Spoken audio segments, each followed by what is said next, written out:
নমস্কার আমার প্রিয় দেশবাসী ও বিশ্ববাসী প্রত্যেককে মায়ের মন্দিরের তরফ থেকে সশ্রদ্ধ ভক্তিপূর্ণ প্রণাম। কলকাতা লেকটাউন মা মনসা মন্দিরের নিবেদন। ছোট্ট করে একটি এখন ভিডিওতে আসছি। 10টা 15 সকাল, একটু পরেই মায়ের পুজো আরম্ভ হবে, এখনও আসেনি। 11টা থেকে গেট খুলে মায়ের মেন দরজা খোলা হবে এবং যারা পুজো দেয়, যারা জোগাড় যন্ত্র করে সব আসবে এবং 1:30টা পর্যন্ত পুজো চলবে, তারপরে প্রসাদ। বিশেষভাবে আসার কারণ শুদ্ধ হরিভক্তি, কীভাবে ভগবানকে সেবা করে তার কাছে যাওয়া যায়। এবং এই কলিযুগ, ঘোর কলির দিকে আমরা এগোচ্ছি। দেখছেন অনাচার অত্যাচার জগৎময় বিস্তারিত হচ্ছে। আগে যা ছিল 20-30 বছর আগের পরিবেশ, মানব জাতির আমাদের সংসারের পরিবেশ, এখন কিন্তু অন্যরকম হয়ে যাচ্ছে।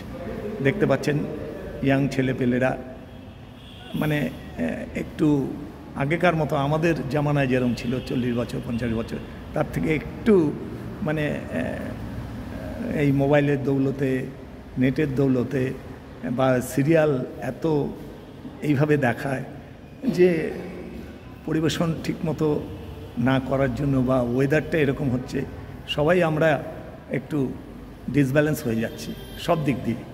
কাজেই কিন্তু ভগবানের ভক্তিতে যারা ডুবে আছেন, যারা ভগবানকে মেনে ঈশ্বর কেন্দ্রিক সংসার করছেন, তারা ঘোর কলির মধ্যে প্রবেশ করেও সত্য যুগে আছে।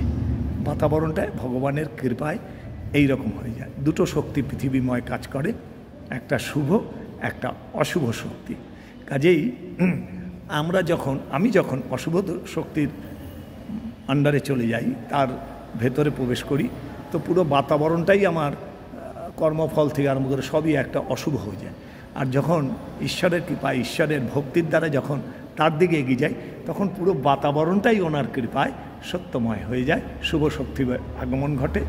আমার পরিবেশ কলির মধ্যে থেকেও, জঞ্জালের মধ্যে থেকেও পবিত্রময় হয়ে যায় সেই জায়গা, সেই স্থান বা আমার কর্মপদ্ধতি।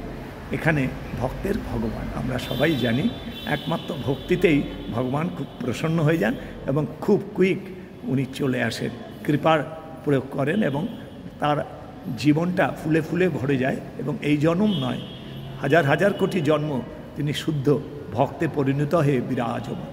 আসুন আমরা একটু চিত্রপটগুলো দেখি।